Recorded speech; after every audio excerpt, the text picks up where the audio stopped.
지난 시간에 구원은 행위가 아니라 믿음으로 받는 것이다 라는 말씀을 드렸습니다.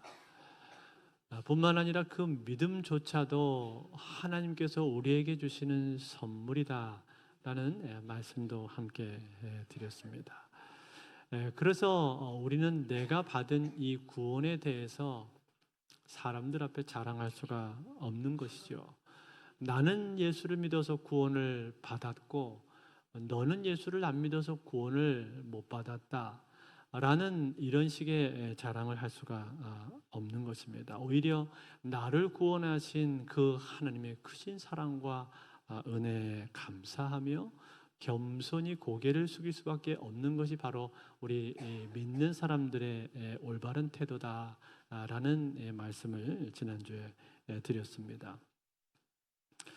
그런데 이처럼 행위가 아닌 믿음으로 받는 구원에 대해서 논증을 할 때 사도 바울이 예시로 들고 있는 두 사람이 있다고 말씀을 드렸습니다. 그 첫 번째 사람이 누구였습니까? 아브라함이었었죠. 아브라함이 어떤 사람이에요? 이스라엘 민족의 시조입니다. 동시에 모든 믿는 사람의 조상이 되는 소위 믿음의 조상이라고 일컬어지는 사람이 바로 아브라함이죠. 때문에 이 아브라함이 행위가 아니라 믿음으로 의롭다함을 받게 되었다면 이 말씀을 듣고 있는 이 로마 교인들, 이 말씀을 지금 현재 듣고 있는 1차 독자인 로마 교인들에게도 그것은 동일하게 적용이 될 수가 있는 것이고, 동시에 오늘날 이 시대를 살아가는 아브라함의 영적인 후손이라고 말할 수 있는 우리들도, 우리 믿는 성도들에게도 동일하게 적용이 될 수가 있는 것입니다. 자, 그리고 나서 이제 두 번째로 사도 바울이 예로 들고 있는 사람이 있는데, 두 번째 예로 나오는 사람이 누굽니까? 바로 다윗입니다. 다윗. 여러분, 다윗이 누굽니까? 다윗은 이스라엘의 왕 중의 왕입니다. 그래서 유대인들은 킹 하면 제일 먼저 다윗을 떠올립니다. 뿐만 아니라 이스라엘의 국기를 보게 되면 거기에 육각형으로 생겨져 있는 별이 그려져 있는데 그 별을 다윗의 별이라고 사람들은 부릅니다. 그만큼 유대인들에게 있어서 다윗은 절대적인 존재이고 또 그들의 자존심이라고 말할 수 있는 그러한 사람입니다. 그는 위대한 정치 지도자이면서 동시에 전쟁터에서는 백전불태에 뛰어난 장수였었고, 뿐만 아니라 그는 역사의 길이 남을 주옥 같은 시편들을 수없이 많이 썼던 시인 중에 시인이었습니다. 그리고 수금을 비롯한 악기를 자유자재로 연주를 할 수 있었던 음악가 중에 음악가가 바로 다윗이었죠. 즉 무엇 하나 빠질 것이 없는 말 그대로 유대인들의 자랑거리였다 그 말이에요. 그런데 그러한 다윗이 자신의 인생 가운데서 진짜로 참된 행복이 무엇인가, 진짜 행복은 어떤 것인가 하는 것을 깨닫게 된 한 사건이 있었는데 그 사건이 무엇입니까? 바로 밧세바 사건입니다. 여러분, 밧세바 사건이 무엇입니까? 다윗이 태평성대를 이루고 있던 어느 날 하룬 궁전 위 옥상을 한가하게 거닐고 있었습니다. 그런데 저 건너편에 어느 한 집에서 목욕하는 여인의 모습이 보이는 거예요. 그 여인을 처음 봤을 때 그 아름다움에 마음을 빼앗겼습니다. 그리고는 정신없이 쳐다보다가 그 여인이 누구인지를 알아보도록 합니다. 알아봤더니 충성스러운 자기 부하 우리아의 아내였습니다. 거기까지 알게 됐으면 사실은 거기서 그만 멈췄어야 되는데 그는 멈추지를 못하고 그 여인을 자기 침실까지 데려오게 합니다. 그리고는 왕의 권력을 이용해서 그녀와 동침합니다. 며칠 뒤 그녀가 임신했다는 소식을 그가 듣게 되는데 이것을 감추기 위해서 전쟁터에 나가 있었던 그 장수 우리아를 불러오게 해서 그의 집에 들어가서 아내하고 잠자리를 하라고 얘기를 합니다. 그렇지만 이 우리아는 워낙에 충정이 뛰어난 사람이었기 때문에 내 동료와 상관과 부하들이 지금 전쟁터에 나가서 피를 흘리고 있는데 나 혼자 집에 들어가서 편하게 씻고 잘 수 없다. 그렇게 하면서 집에 들어가지를 않았습니다. 그래서 그 다음 날에도 술을 잔뜩 먹여서 취하게 만들어서 일을 성사시켜 보려고 했지만 그 다음 날도 역시 이 우리아는 자기의 훈련된 습관에 따라서 집에 들어가지 않고 그냥 노상에서 야영을 했습니다. 이처럼 자기가 의도한 대로 일이 되어지지를 않자 다윗이 어떻게 합니까? 우리아를 죽이기로 결심을 하죠. 그래서 군대 장관 요압에게 편지를 써서 전쟁터의 제일 앞쪽에다가 우리아를 배치해 놓으라고 지시를 합니다. 그리고 우리아는 그 싸움에서 죽습니다. 우리아가 죽었으니까 이제 이 일에 대해서는 일단락이 됐구나. 설마 이 일로 문제 삼을 사람은 없겠지라고 생각을 하고 있었는데 웬걸요? 그의 양심은 도무지 그를 그냥 내버려 두지를 않았습니다. 밤마다 자기가 죽였었던 그 우리아의 얼굴이 계속해서 그의 눈앞에 떠올랐고 또 자신이 함부로 동침함으로 인해서 그의 인생이 비통함과 슬픔으로 완전히 망가져버린 밧세바의 얼굴도 계속해서 떠올랐습니다. 그는 살인을 저질렀을 뿐만 아니라 한 가정을 완전히 파탄내버린 가정 파괴범의 죄인 중에 죄인이었던 것입니다. 그러면서 마음속으로 도대체 내가 무슨 일을 한 것인가 라고 그렇게 후회를 하면서 괴로워하고 있던 그 어느 날이었습니다.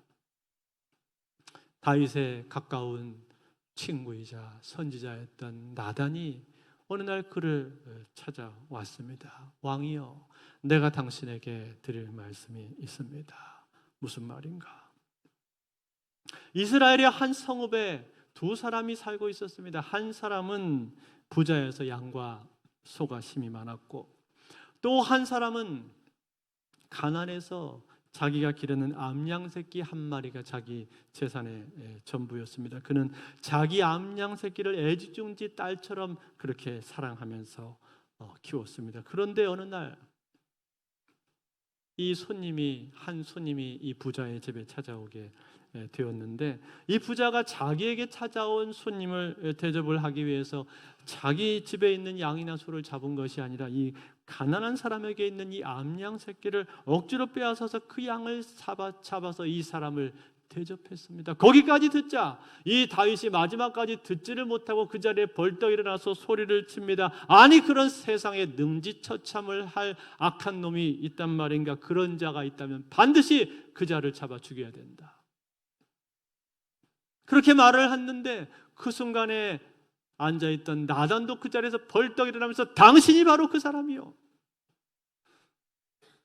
그렇게 정면으로 다윗의 죄를 지적을 했습니다. 당신이 우리아를 죽이고 밧세바를 취한 것은 하나님 앞에 악한 죄요. 그러면서 그를 책망을 했습니다. 바로 그 순간입니다. 다윗은 바닥에 완전히 꼬꾸라져 엎드러졌습니다. 그리고는 통곡하면서 자신의 죄를 토해내기 시작을 합니다. 그리고 그날 이후로 하나님 앞에 그는 깊이 회개를 하게 되었는데 그가 회개를 하면서 지은 시가 있습니다. 그 시가 시편 51편인데 시편 51편에 보면 다윗이 자신의 심정을 이렇게 토로하고 있습니다. 51편 1절에서 3절 말씀인데 같이 한번 볼까요? 같이 읽겠습니다. 시작. 하나님이여 주의 인자를 따라 내게 은혜를 베푸시며 주의 많은 긍휼을 따라 내 죄악을 지워 주소서. 나의 죄악을 말갛게 씻으시며 나의 죄를 깨끗이 제하소서. 무릇 나는 내 죄가를 아우니 내 죄가 항상 내 앞에 있나이다. 하나님, 내 죄가 내 눈앞에 있습니다. 주여 나를 용서해 주소서. 이렇게 통곡을 하면서 하나님 앞에 기도를 했습니다. 나는 뼛속까지 죄인입니다. 모태로부터 죄인으로 태어난 죄인 중에 죄인입니다. 그러니 주여 나를 불쌍히 여기시고 용서하셔서 내 속에 정한 마음을 창조해 주시고 내 안에 정직한 영을 새롭게 주소서. 나를 주의 존전에서 제발 쫓아내지 말아주소서. 이렇게 처절하게 그가 기도를 합니다. 그렇게 회개의 기도를 했는데 그 회개의 기도를 마친 어느 날, 어느 순간입니다. 하나님께서 자신을 용서하셨다는 사실을 그가 깨닫게 됩니다. 하나님이 나를 용서하셨구나. 그랬을 때 그가 지은 시가 한 편이 더 있는데 그 시가 바로 시편 32편입니다. 오늘 사도 바울이 이 로마서를 쓰면서 지금 시편 32편의 말씀을 그가 인용을 하고 있는 겁니다. 로마서 4장 7절과 8절이 사도 바울이 지금 인용하고 있는 시편인데 같이 한번 읽어볼까요? 시작. 불법이 사함을 받고 죄가 가려짐을 받은 사람들은 복이 있고 주께서 그 죄를 인정하지 아니하실 사람은 복이 있도다 함과 같으니라. 불법이 사함을 받고 죄가 가려짐을 받은 사람은 복이 있다고 그가 고백을 했습니다. 이것이 다윗의 고백인데 다윗이 원래 했던 고백은 뭐라고 말했습니까? 시편 32편에 보면은 다윗의 원래 고백이 이렇게 나옵니다. 1절과 2절인데 이렇게 되어 있습니다.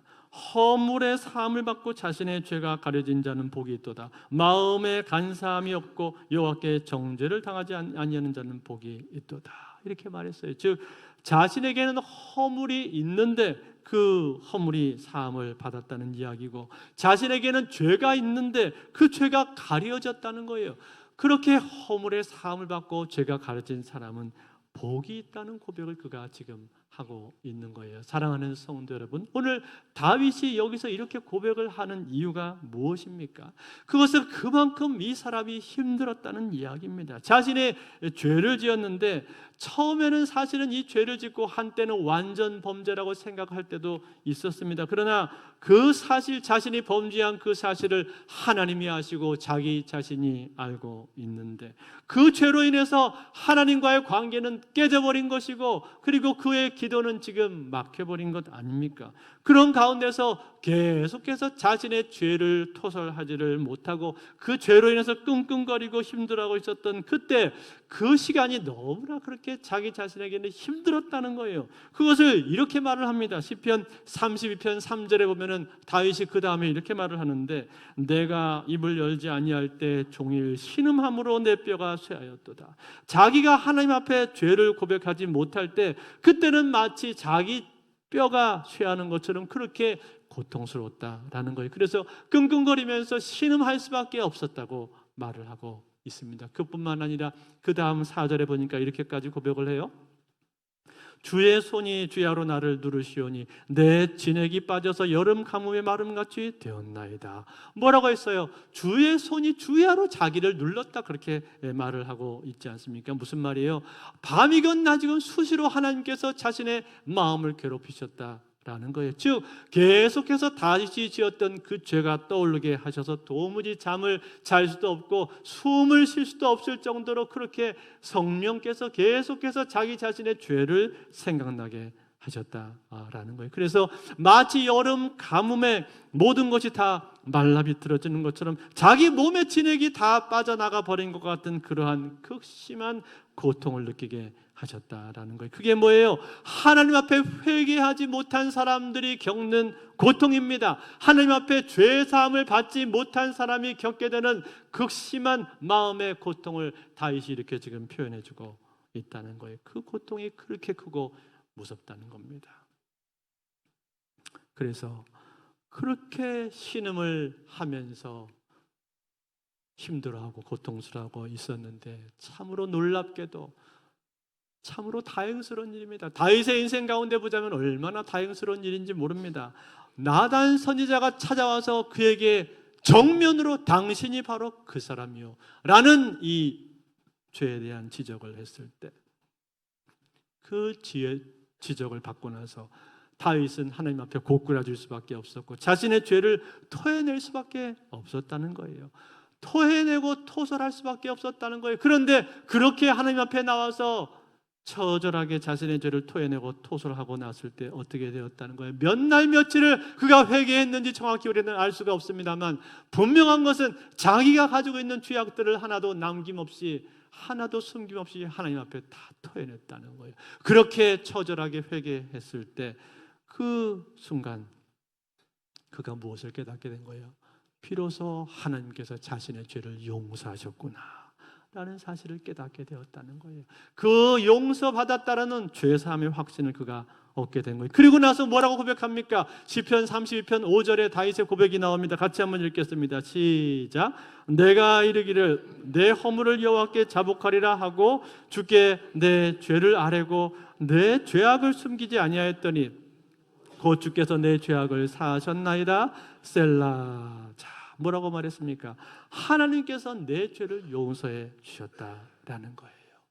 나를 용서해 주셨구나. 비록 그 죄에 대한 대가를 자신이 치르게 되겠지만 그러나 하나님으로부터 이 순간 자신은 용서를 받게 되었다는 것, 그 기쁨이 얼마나 컸던지, 죄로부터 용서를 받게 되고 죄로부터 자유함을 얻게 된 그 기쁨이 얼마나 컸던지 그는 이 자리에서 행복합니다. 행복하다는 고백을 그가 하고 있는 거예요. 너무나 행복하다는 고백을 그가 하고 있는 거예요. 그러면서 이 다윗이 깨닫게 된 진리가 무엇입니까?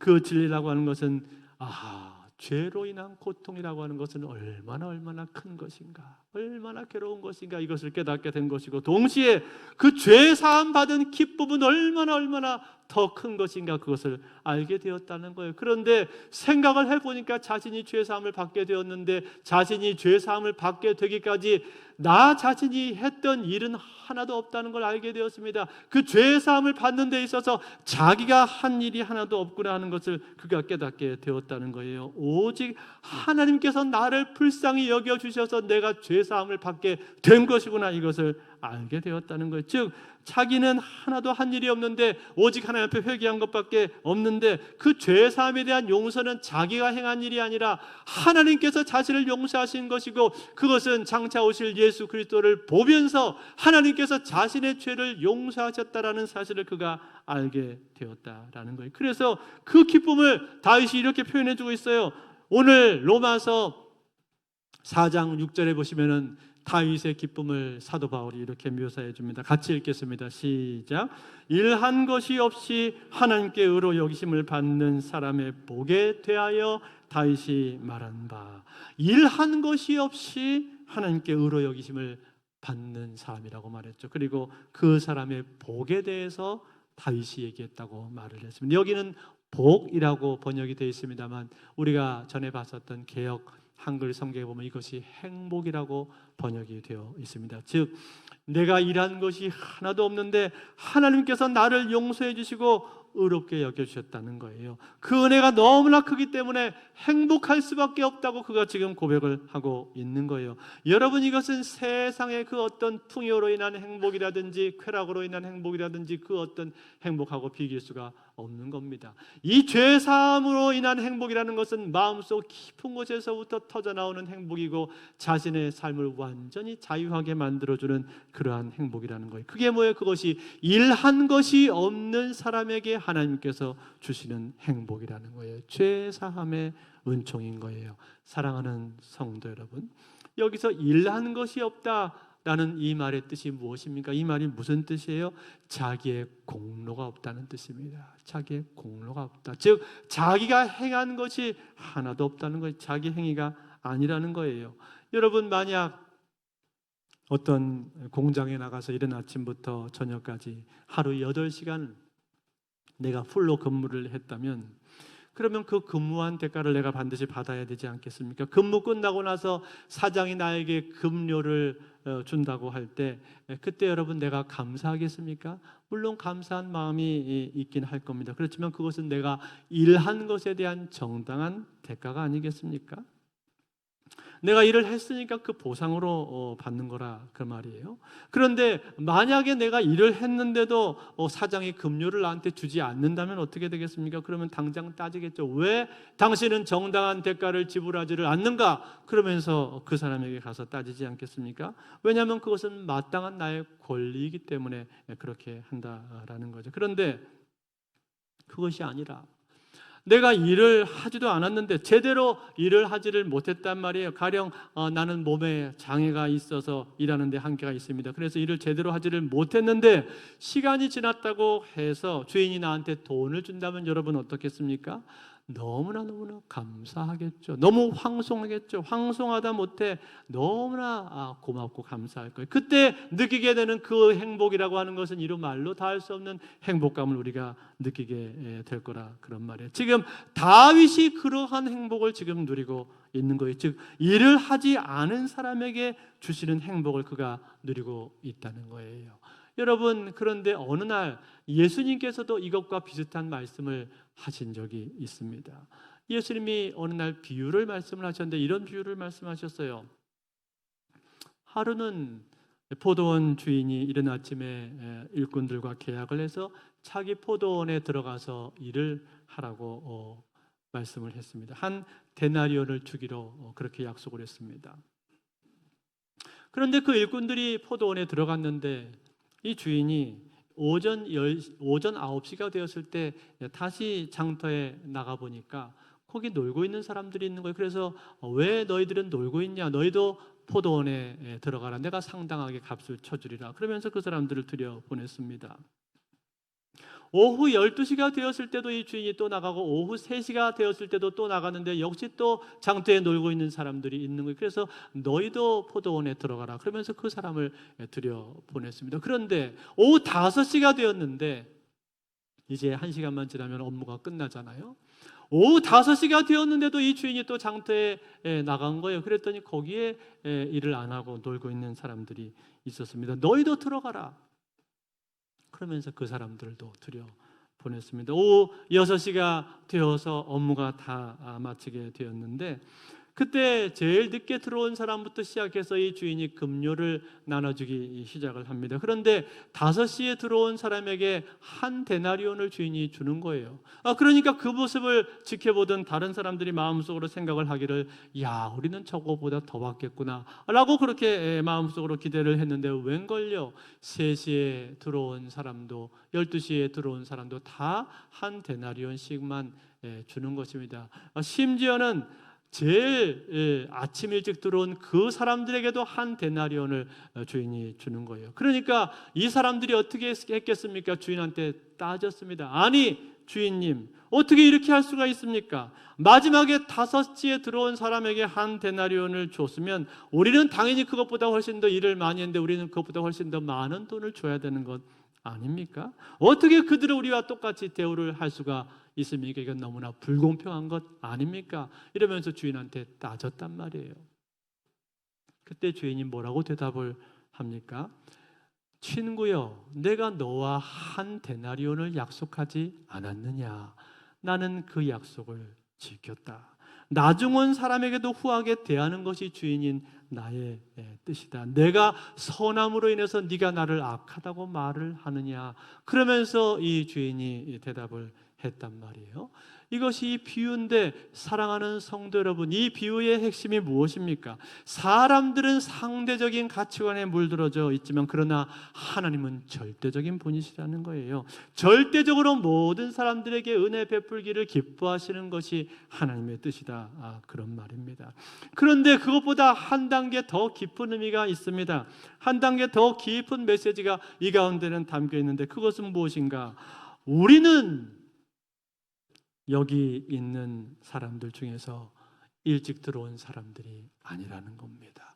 우리는 주로 어떻게 생각을 하는가 하니 이러한 비유를 듣게 되면 나는 이 중에서 일찍 들어온 사람에 해당되겠지라는 생각을 은연중에 갖게 됩니다. 내가 아침 일찍 들어오지 않았다 할지라도 최소한 나는 12시나 3시 정도에는 들어오게 왔겠지라고 그렇게 우리 흔히 생각을 한다면 그러나 그렇지가 않다는 거예요. 우리는 여기 있는 사람들 중에 우리는 제일 늦게 들어온 사람이라는 거예요. 왜 그렇습니까? 왜냐하면 여러분, 하나님께서 나를 구원하실 때 나를 불쌍히 여겨서 구원해 주신 것 아닙니까? 내가 하나님 앞에 무언가 일한 것이 있어서 하나님께서 나를 구원해 주신 것이 아니라 나는 아무것도 한 일이 없는데 하나님께서 나를 불쌍히 여겨 주셔서 나를 구원해 주셨다는 거예요. 오로지 예수 그리스도의 십자가의 은혜로 말미암아 십자가의 사역으로 말미암아 나를 구원해 주신 것 아닙니까? 그러니까 내가 한 일이 하나도 없는 거예요. 그러니까 사실 우리는 여기 나온 사람들로 보자면 아침 일찍 들어오거나 9시나 12시나 3시에 들어온 사람들이 아니라 너희들은 다 5시에 들어온 사람들이라는 말씀을 우리에게 해주고 있다는 거예요. 즉 아무런 한 일이 없는데 하나님께서 나를 긍휼히 여기서 구원해 주셨다는 거예요. 예수 그리스도께서 십자가에 죽으시고 부활하시고로 말미암아 나의 죄를 대신 지시고 하나님의 의를 충족시켜 주신 것이고 그로 말미암아 나에게 죄 사함을 주시고 나를 의롭게 만들어 주신 거예요. 거기에 내가 한 일이 뭐가 있습니까? 아무것도 없어요. 일한 것이 없는데 내가 거저 받았다는 거예요. 그런 거로 여러분, 일한 것이 없는데 은혜를 받은 이 사람이야말로 어떤 사람이라고 말씀하고 있는 거예요? 이 사람이야말로 이 세상에서는 가장 행복한 사람이라고 말씀하고 있는 거예요. 왜 그렇습니까? 왜냐하면 거저 받았으니까. 내가 한 것이 아니라 대가가 아니라 거저 받았기 때문에 우리는 감사할 수밖에 없다는 거예요. 내가 한 일이 하나도 없는데 하나님께서 나한테 이러한 은혜를 주시다니 생각하면 생각할수록 우리는 감사할 수밖에 없는 거예요. 그러니 늘 감사하는 겁니다. 작은 일에도 감사하고 큰 일에도 감사하고 늘 하나님 앞에 감사할 수밖에 없는 거예요. 다윗이 지금 이러한 은혜를 그가 경험을 하고 있는 거예요. 그런데 여러분, 그렇지 않고 자기 스스로 일을 했다고 생각하는 사람들도 있습니다. 어떤 사람입니까? 아까 그 비유에 나왔던 먼저 들어온 사람들이죠. 자기 자신이 대단한 일을 했다고 생각을 하고 자신은 마땅한 대우를 받아야 된다고 생각하는 사람들이 있습니다. 그렇지만 여러분, 사실상은 그렇지가 않다는 거예요. 왜 그렇습니까? 왜냐하면 여러분, 이 포도원 주인을 한번 잘 보십시오. 이 포도원 주인은요, 일꾼이 필요한 사람이 아닙니다. 즉 포도원을 지금 잘 가꿔서 소출을 많이 내려고 일꾼을 고용하고 있는 사람이 아니라는 거예요. 오히려 이 사람은 일꾼을 쓰기 위해서 포도원을 운영하고 있는 사람처럼 보이는 그런 사람입니다. 아니, 그게 사실이냐고요? 네, 사실입니다. 여러분, 이 사람이 하는 행동을 한번 잘 보십시오. 이 사람이 지금 뭘 하고 있는 겁니까? 이 사람이 돈을 벌려고 지금 이런 일을 하고 있는 거예요? 그랬으면은 이런 행동을 하지 않았겠죠. 제일 처음에 아침에 한번 계약하고 그 사람이 하루 풀로 일하고 한 데나리온 주는 것으로 끝내버렸을 거예요. 그런데 이 사람이 지금 뭘 하고 있는 거예요? 9시에 나가서 놀고 있는 사람을 또 들여보내고 12시에 3시에 또 들여보내고 심지어는 5시에까지 나가서 놀고 있는 사람을 들여보내고 있는 것 아닙니까? 그 사람이 일을 하면 얼마나 하겠어요? 그런데도 그 사람에게 한 데나리온을 주는 주인의 모습을 한번 보자는 거예요. 여러분, 이 주인이 지금 뭘 하고 있는 거예요? 이 주인은 돈을 벌려고 일을 하고 있는 게 아닙니다. 오히려 이 사람의 목적이 뭐예요? 사람들을 포도원에 들여보내는 게 이 사람이 가진 목적이에요. 이 사람은 지금 사람들을 들여보내는 일을 하고 있다 이 말이에요. 즉 사람들이 들어가서 거기서 일을 얼마나 많이 하느냐 거기에는 별 관심이 없습니다. 별로 중요하지가 않단 말이에요. 해봤자 주인이 볼 때는 별게 아니에요. 주인의 입장에서는 전혀 그 기준에 차지 않는 세 발의 피와 같은 거예요. 그렇지만 주인이 볼 때는 지금 뭐가 중요한 겁니까? 이 사람들이 거기에 들어가는 것이 중요하다라는 거예요. 들어왔으면 됐다는 거예요. 그러면 주인이 그 사람을 일한 것으로 여겨준다는 거예요. 일한 것으로 쳐준다는 거예요. 이것이 주인의 마음이요, 이것이 주인이 베풀어 주시는 은혜인 것입니다. 사랑하는 성도 여러분, 오늘 이 내용을 보면서 우리가 뭘 깨달아야 됩니까?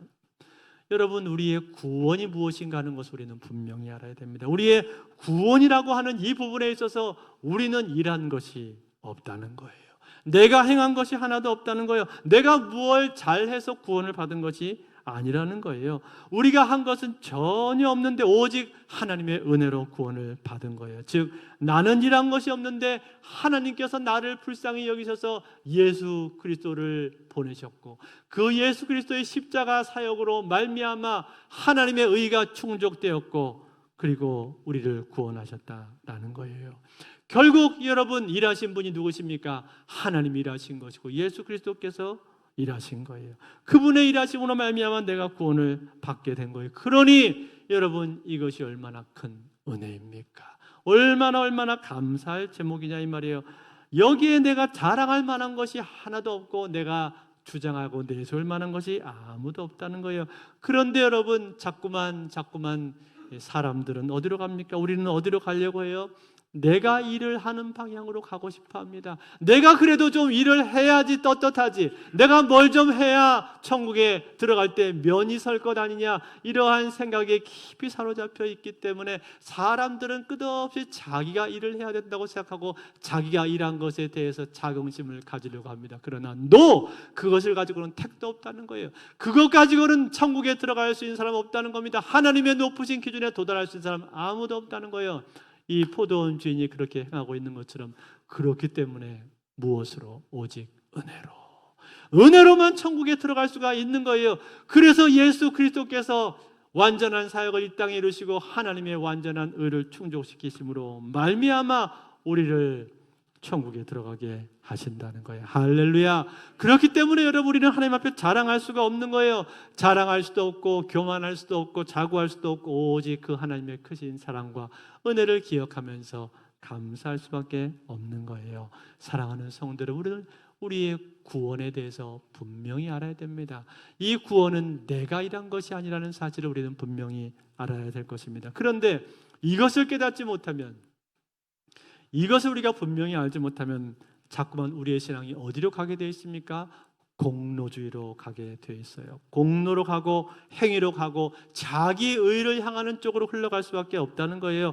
내가 교회를 위해서 얼마나 일을 많이 했는데, 내가 교회를 위해서 얼마나 헌신하고 봉사하고 공헌을 많이 했는데 나를 이 정도로밖에 취급하지 않는단 말인가? 내가 그동안 교회를 위해서 얼마나 많은 것을 바쳤는데 나를 이렇게 소홀하게 대한단 말인가? 이렇게 끊임없이 자기 의를 주장하고 자기의 공로를 주장하고 자기 것을 내세우려고 들게 돼 있단 말이에요. 마치 그것이 자기 신앙의 전부인 양, 자기 신앙의 가장 중요한 부분인 양, 그렇게 착각을 하고 거기에 매어 살게 된단 말이에요. 그리고 누군가가 조금이라도 거기에 부합되지 않는 말을 하거나 미흡하거나 거슬리게 되면 그것으로 노여워하고, 그리고 점점 반응이 싸늘해지게 되어 있다는 거예요. 그렇게 날카로워지고 비판적인 모습으로 가게 되어 있다는 거예요. 그게 뭐예요? 공로주의 신앙이라는 거예요.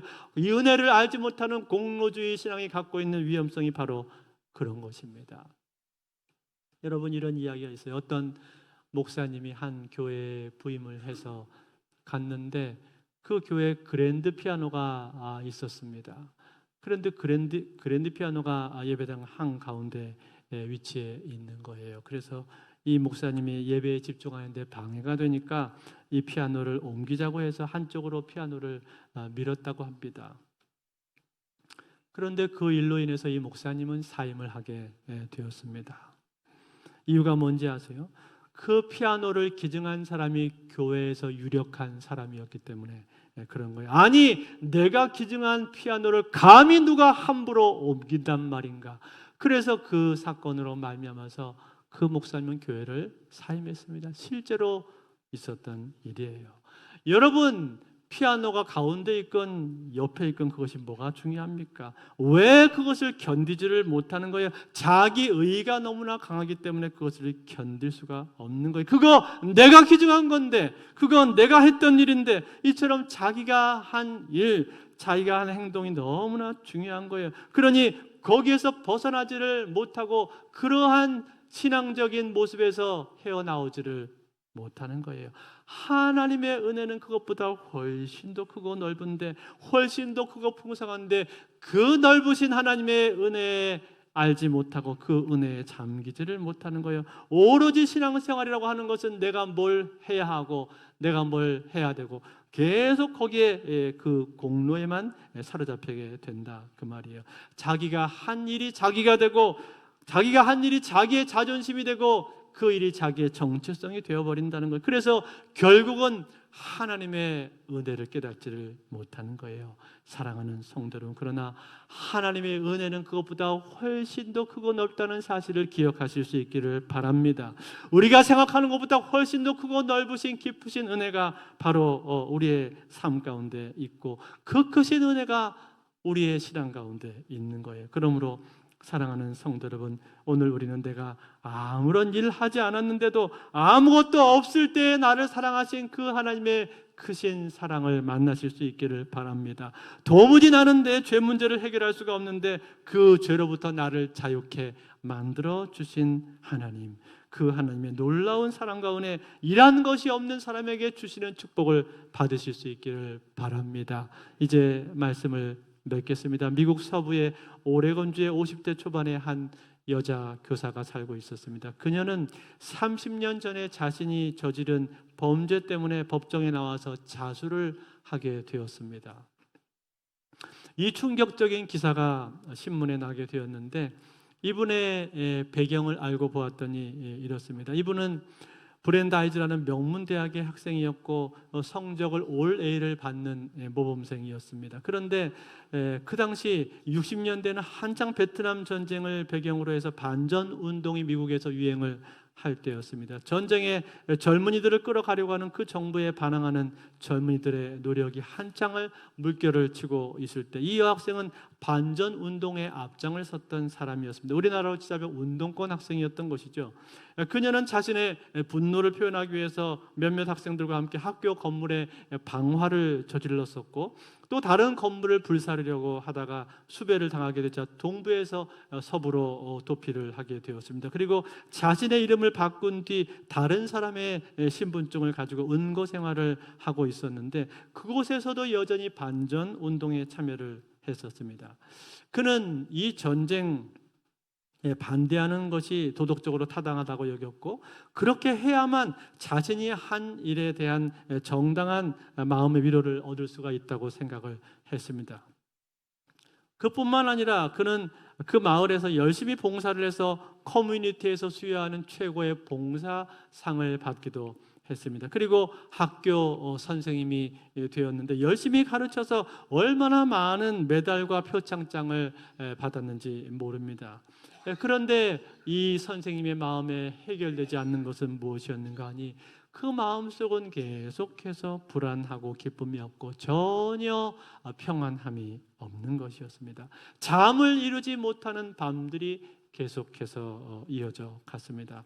혹시나 자신의 불안과 병적인 마음의 고통을 잊어보기 위해서 사랑을 해보면 해결이 될까 하고 결혼을 했지만 그 마음속의 고통은 근원적으로 해결되지가 않았습니다. 마침내 그는 자신의 정신적인 갈등을 해결하기 위해서 정신과 의사와 카운슬러를 찾아갔는데 약간의 도움은 받을 수가 있었지만 그러나 그것이 근본적인 해결은 되지를 못했습니다. 자꾸만 자신이 약탈하고 불살랐던 과거의 장면들이 재생이 되어서 잊어버릴 수가 없었고 스스로 학대하지 말라는 조언을 들었지만 그러나 계속해서 그것이 떠올라서 어쩔 수가 없었습니다. 그러던 어느 날 그녀는 크리스찬 카운셀러를 만나게 되었는데 그 크리스찬 카운셀러는 그녀에게 복음을 말했습니다. 하나님은 당신을 사랑하시고 당신을 용서하십니다. 우주의 창조자시고 인간의 마지막 심판자가 되시는 하나님은 당신을 여전히 사랑하셔서 당신의 죄를 사하기 위해서 예수 그리스도를 보내셨습니다. 그 예수 그리스도께서는 당신의 죄를 짊어지고 십자가에 죽으시고 부활하심으로 말미암아 당신의 모든 죄를 용서해 주셨습니다. 이 복음을 듣게 되었을 때 그녀는 예수 그리스도를 마음에 구주로 영접을 하게 되었고 그리고 30년 만에 처음으로 그 마음속에 평안이 찾아오는 것을 느끼게 되었다고 합니다. 그리고 이제 나흘만 있으면 법정 공소시효가 다 만료가 되는 시점인데 그 나흘을 앞두고 이 여성은 법정을 찾아오게 되었던 것입니다. 왜 당신은 이러한 결정을 하게 되었습니까? 라고 기자들이 묻는 그 질문 앞에 이 여성은 나는 하나님과 나 자신 앞에 떳떳하고 싶었습니다 라고 그렇게 대답을 했습니다. 현재 당신의 마음은 어떻습니까? 라고 물었을 때 나는 너무나도 행복합니다 라고 그 여성은 대답을 했다고 합니다. 사랑하는 성도 여러분, 이 여성은 왜 행복한 것입니까? 왜냐하면 죄에 대해서 자유롭게 되었기 때문에 그런 것입니다. 죄를 고백함으로 말미암아 죄 사함을 받게 되었고 자신의 오랫동안 가지고 있었던 그 죄 문제가 해결되었기 때문에 그런 것입니다. 자신을 끝없이 짓누르고 있었던 그 마음속에 깊은 죄에 대한 죄책감, 그것이 오늘 이 시간부로 그가 해결이 되기 때문에 죄 사함 받은 그 기쁨이 그로 하여금 행복하게 만든 거예요. 사랑하는 성도 여러분, 우리는 이 세상 그 어떤 것으로도 죄 사함을 받을 수가 없지만, 죄에 대해서 자유함을 얻을 수가 없지만, 오직 예수 그리스도의 십자가로 말미암아, 하나님의 사랑 안에 있는 예수 그리스도의 십자가로 말미암아 죄로부터 자유케 될 수 있는 줄로 믿습니다. 이 죄 사함의 은총, 죄 사함의 축복이야말로 우리가 이 땅에서 누릴 수 있는 가장 큰 축복 아니겠습니까? 이 세상에서는 도무지 얻을 수 없는 그 깊은 자유함이 이 가운데는 있는 것입니다. 그것은 아무것도 내가 한 일이 없는데 거저 얻게 되는 축복인 것입니다. 그러므로 사랑하는 성도들, 오늘 우리는 이 놀라운 은혜, 이 귀한 축복을 주신 하나님 앞에 감사하면서 일한 것이 없는 자에게 주신 그 하나님의 행복을 날마다 기억하며 그 하나님의 은혜에 감사하고 주의 이름을 높이시는 저와 여러분들이 다 되실 수 있기를 우리 주 예수 그리스도 이름으로 축원드립니다.